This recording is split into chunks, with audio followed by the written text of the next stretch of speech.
Баршаңызға қайырлы күн қыздар. Бүгін сіздермен таңғы асқа өте жеңіл әрі тойымды панкейктер дайындайтын боламыз. Менімен бірге болыңыздар.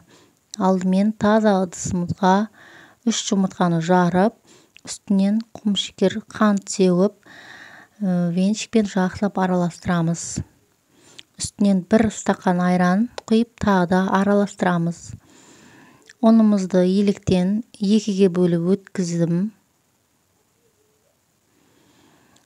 Тағы да жақсылап араластырамыз. Бұл массамыз кішкене қоюлау болып шығады.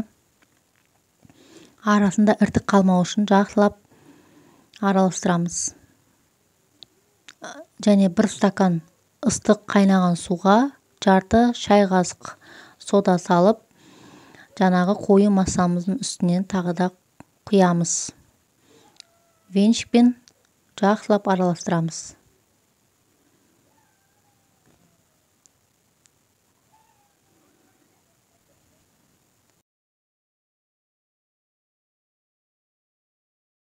Сұйық массаны әбден араластырып болған соң, үстінен 2 ас қасық сұйық май құйып, тағы да араластырамыз. Табамызды майлап, мен блин пісіретін табаға пісірдім. Газдың астын орташа отта қоямыз.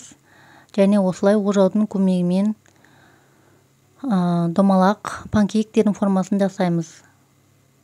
Бетіне осындай шариктер шыққанда, арғы бетін ауыстырып, тағы да пісіріп аламыз. Күйіп кетпеуін қадағалаймыз. 2 бетін осылай кішкене қызарғанша пісіріп аламыз. Мінекей осымен панкейктеріміз дайын. Өте дәмді, таңғы асқа сондай тойымды тағам. Оны өз қалауыңызша әртүрлі тәттілермен ұсынсаңыз болады. Арасы толықтай пісті. Видеоның соңына дейін қарағаныңызға рахмет. Менің каналыма тіркеліп, лайк басып кетуді ұмытпаңыз.